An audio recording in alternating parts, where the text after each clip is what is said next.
Well met by moonlight, dear ones. I am Curiosity, and this is my jamboree, a firelit gathering for explorers of the uncanny, the frightening, and the hard to explain. Tonight, we spin tales of creepy new boyfriends, threatening customers, and dance cults. So settle in by the crackling fire, lean in close, double check your car keys are still in your pocket, and let's begin. Our first story is from r/Let's Not Meet, shared by Canadian Gal 3. In my late teens and early 20s, I was friends with a girl named Lucy. She was a very lonely kind of girl whose parents were, well, honestly, really crappy parents. Her mother was verbally abusive, and her father really couldn't care less about anything. Because of the lack of love in her life, Lucy searched through dating sites for love and comfort from strange men. And she was not afraid of meeting them face to face, even if they'd been chatting for only a few days. My friendship with Lucy was a strange one. I found her quite annoying sometimes, but I also felt awful for her because of her loneliness and lack of friends and love in her life. Sometimes I really didn't want to hang out with her, and some days I would accept her offer to hang out. When it was just her and I together, she was normal and okay to be around, but also very appreciative of having someone giving her attention. We had a small group of friends, and she would try and get all of us together as often as possible. And honestly, the whole group together was really quite fun. When we were all together, Lucy was very hyper. You could just tell she was happy to be around people who didn't insult her as her mother does. Suddenly, Lucy tells us she has a boyfriend. We were all surprised because we knew she met a lot of guys online, but we'd never heard her say she was dating someone. A few days later, she sets up a day for our friend group to meet Trevor. None of us were looking forward to it, because we thought he was going to be like all the others, a temporary boy toy. When we met him, we all felt awkward. He barely spoke a word. He wouldn't look directly at any of us at all. Lucy would try to be funny, but he would just give her dirty looks. Needless to say, we thought he was a weird one, and could tell he didn't care much for her. As the days went on, Lucy kept telling me how much Trevor did not like me. This was weird, because no one ever disliked me. I'm always polite, respectful, and I smile a lot at everyone. But for some reason, he did not like me. She kept saying he thinks I am using Lucy for her money. Not sure how he thought that, since I paid for everything for Lucy. To keep this piece of the story short, I think he was trying to find reasons to convince her to get rid of me. I got a terrible vibe from Trevor. He dressed like he didn't care about life. He never smiled. He didn't shake our hands when first meeting us. He stank of weed and really had an overall uncomfortable feeling about him. After months of Trevor trying to convince Lucy that I'm a terrible friend and she should not hang out with me anymore, she started to do as he said. She would start to hide me from him. If she and I were together and he would call her on her phone, she would lie and say I wasn't there. If she was with the group of friends, he would have her swear I wasn't there. When he was going to be joining the group on an outing or just hanging out at her place, she would tell me I couldn't come. Lucy will do whatever a boyfriend says, just to keep pleasing him, so she doesn't lose him. Now here's where it gets scary. Lucy calls me one day and says she wants me to come hang out at her place. I agreed. She came to pick me up. We went to her house and watched TV for a bit. We then decided, since it's a nice day outside, we would take her 2 dogs for a walk to a nearby pocket park, and would later return to the house to have lunch together. While at this park, she receives a phone call. Now let me say that Lucy is not a private person whatsoever, and has never, ever walked away to answer a phone call until this day. She walked far enough away that she knew I would not be able to hear anything she said. This was suspicious to me, but not enough to question it. The call ends and she begins walking towards me with a look on her face, as if she's trying not to smile. She tells me, "So I need to bring you home now?" I was slightly confused as we'd only been together for about an hour, when we usually spend the entire day together, and she would never want me to go home. She would even frequently beg me to sleep over to avoid being alone. So anyway, I said okay and we walked to drop off her dogs at home, and we got into her car and off we went. About 10 minutes into the car ride, I realized she wasn't going in the direction of my house, so I questioned it. "Where are we going?" She smirked, but didn't respond.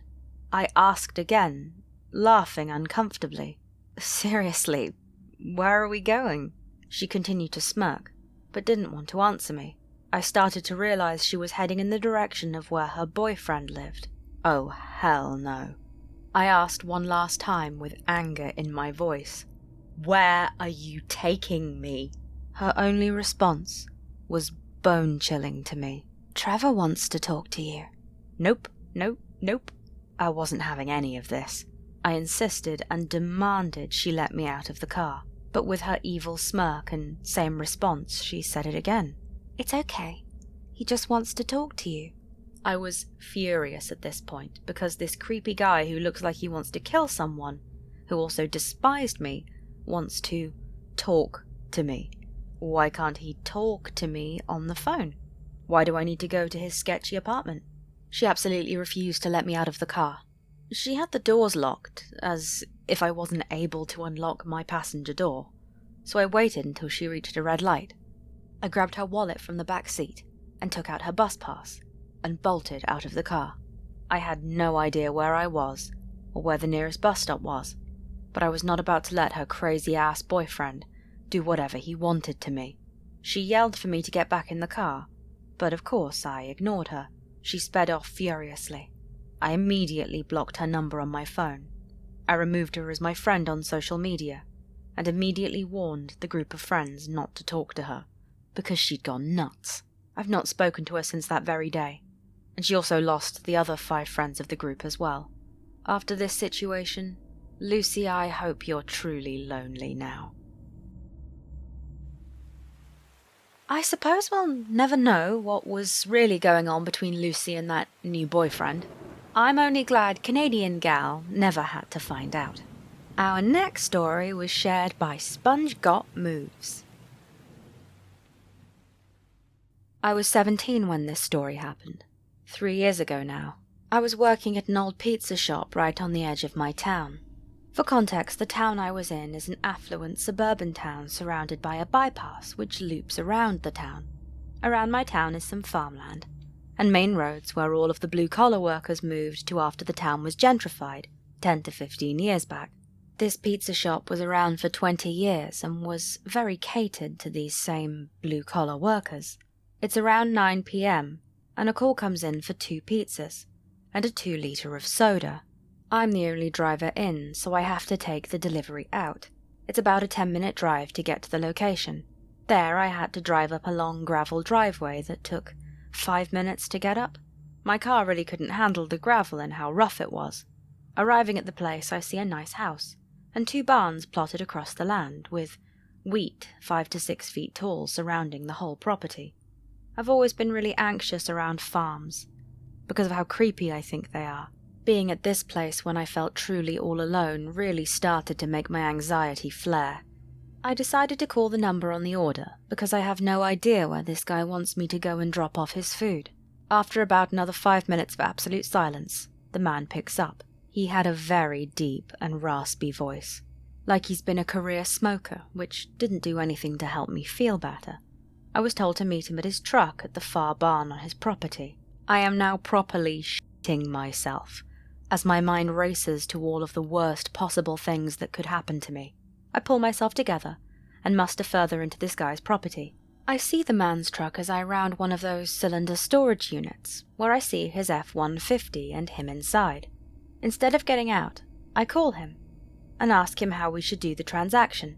In that same deep voice, he instructs me to get out of my car and put all of the food onto the truck bed. Since he paid with his credit card already, I thought this would have been over in 10 seconds. I do what he tells me to do and walk over to the passenger window so that he can sign his receipt. The man looks to be around his mid-40s, heavy-set with a scraggly black beard and a trucker hat. I'm a pretty skinny guy, so with my mind already racing on the being kidnapped or murdered, I really don't feel safe around this guy. I ask him if he has a pen on him because I forgot to bring one. I was pretty bad at my job, and he didn't have any cash on him. He stares at me with these cold eyes and points into the back of his truck, saying to me, "If you ask me for a tip, I'm gonna be sticking this tip down your fucking throat," where he has a double-barrel shotgun just in the back of his car. I'm frozen in fear as I'm registering that this man has just threatened to kill me. Not only that, but this is the second time this has happened this shift. Yeah, I kid you not. The first time was because I messed up the address for a house, and a man in his 60s wearing a cowboy hat and a fucking WWE belt comes outside and says he has the right to shoot trespassers when I was just trying to see if I was at the right house. Anyway, the only thing I can mutter out is, okay, and I get back into my car and get the hell out of that farm. I was going so fast that I messed up my car from bouncing around on that gravel path. I go 80 all the way back to the pizza parlor, where I tell my co-workers what happened. None of my co-workers took me seriously, and just thought I was playing this up for a joke. I go home, and forget about it pretty quickly. But a year later I'm working the lunch shift, and the same man calls in and orders a pizza. Now at this point I'm refusing to take this order, but this was during COVID, and the place was on its last legs already. So management forced me into going anyways. It was only 1 or 2 p.m. on a Sunday, so at least my fear of the dark would be covered. I get there and the man is waiting for me at his actual house. He recognized me, and out of all things started apologizing to me for what he said. He was excusing it, saying that he just started going through a divorce and was struggling with his emotions. I just wanted the whole thing to be over with, and he gave me $60 for what happened. Still, to the man on the farm, I hope we never meet again. There's a good reason we want our delivery drivers to be paid well and given good tips. They sometimes have to put up with behavior like that. Our last story was posted by, well, this is weird 20. I've lived in the same apartment for 4 years. My neighbour in the unit above me are a couple in their 30s who've lived there for about 3 years with no issues between us. During the past 6 months, I've noticed some changes in their behaviours. At first it was just a few days per week I'd hear music with heavy bass accompanied by rhythmic jumping. I assumed they'd bought an exercise bike or something, but sometimes the jumping gets so intense that it shakes my overhead light fixtures.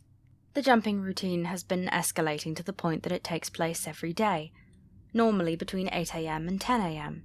I also noticed that they called 1-800-JUNK and got rid of a lot of nice possessions. However, I figured none of this was my business, so I kept my observations to myself. About 3 weeks ago, everything escalated. Multiple times per week, on weekdays and during working hours. It sounds like they're hosting a mini Burning Man event in their apartment. The music is so loud and clear that it sounds as if I'm at a concert while sitting in my living room. There's clearly a lot of people involved because the jumping, stomping, shakes multiple light fixtures and cabinets. The music is a mix of new age and spiritual vibes, dance beats, and a male voiceover giving weird instructions like, rebrand yourself, surrender yourself, stomp, stomp, stomp. In response, I've taken audio recordings on my phone and one video from my hallway during these events. I still didn't complain to the building, but I wanted evidence in case it became a regular thing. This week I've encountered a big problem. The couple above me has a private patio, which is directly above my bedroom. I came home from a 3-day trip out of town yesterday, and my ceiling is legitimately collapsing in one corner. Big chunks of plaster had fallen to the ground, and I saw a little water. I immediately called my superintendent, since I don't want to be buried alive by ceiling rubble if it gives out. When he came to check it out, he was shocked and pissed. He said that the woman in the couple appears to be working with some people, doing workshops or something. He can see their patio from his apartment window, and has watched these groups do dancing and jumping and dirt rituals out there on a weekly basis. He said they all dance and jump to the music, and then spread dirt, along with something else, he doesn't know what it is, across the patio on a weekly basis. He believes that the dirt and unknown substance combo is getting through the wooden cracks, absorbing water and weighing down my ceiling. In order to fix the problem, my super said he had to go talk to the woman, check out their patio, and ultimately hire a contractor to pull up the wood and scrape out whatever the hell is causing my ceiling to fall. I could hear them talking from my room, and the woman sounded distraught and defensive. When my super left, he called me and warned that she might try to come down to my apartment and demand to see the damage. But don't let her in. This was a little concerning to me. Is she a threat? The damage is real, I wouldn't mind showing her. She started playing her music again, relatively loud, kind of like a warning shot. I mentioned the music and jumping to the super and said I had audio recordings. He started begging me to send the evidence to the front office. It sounds like he wants them evicted. I said okay, sure.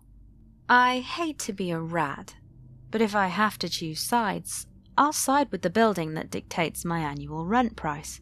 He called me twice more that afternoon to confirm that I shared my evidence, and I said yes. Shortly after everything went down, I left my apartment to run an errand. The woman was outside, just standing on the sidewalk, and stared at me the whole time as I walked past. I ignored her. This isn't my fault. Now today I went to run another quick errand in the neighborhood. When I returned, the couple was again standing on the sidewalk, both of them this time, and they followed me into the building, and then waited until I was opening my apartment door to confront me.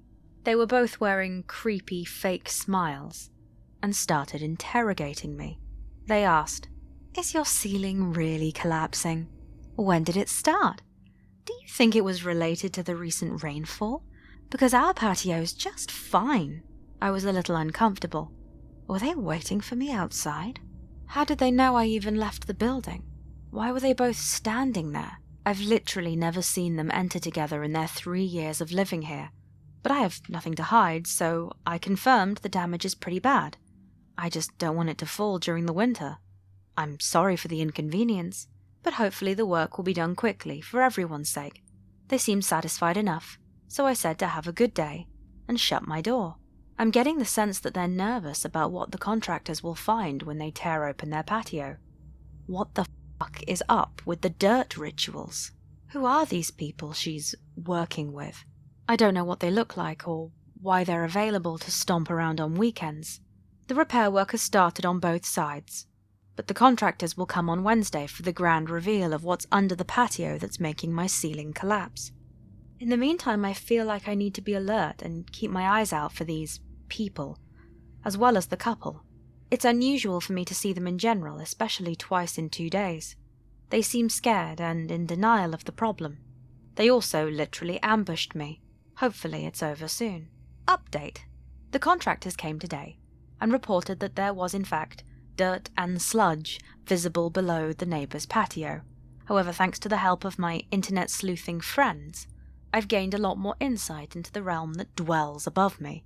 As one Redditor suggested, nice work, my neighbour is affiliated with multiple ecstatic dance communities, both international and local. The international group has planned events during which all cells of the organisation host dance sessions simultaneously. It also has a YouTube channel that streams psytrance music 24/7. I listened to a portion of it and a female voiceover declared, "You are becoming the Game Master." Meanwhile, the local groups seem to be more exclusive and more radical in their mindset. One of the local groups, hosted by my neighbour's good friend, conducts 3-day events that cost upwards of $400 for admission. Participation in all 3 days is mandatory. I get the impression they all sleep in the studio space. And the event description mentions that it begins with a ritual. The last and darkest affiliation that I've confirmed via social media footprints is that my neighbour and a few members of the local communities are also involved with some compassionate death groups.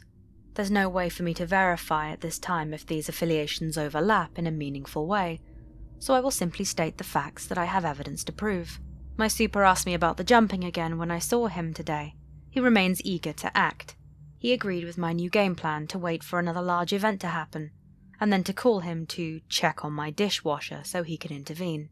So for now, the ways in which the puzzle pieces of ecstatic dance, compassionate death, patio dirt rituals, and ceiling collapse connect will remain a mystery.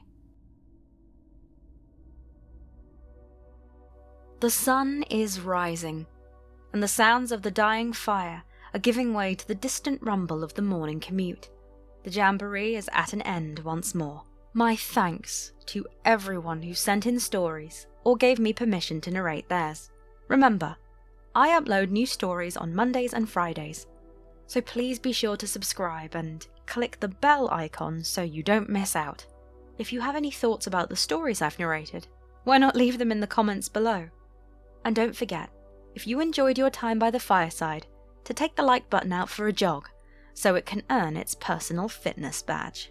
If you'd like a story of yours narrated, I have a submission form linked in the description, and I would love to learn more of your curious experiences and unexplained happenings. I will see you soon, dear ones. And until then, may your nights be dark and your dreams just a little curious.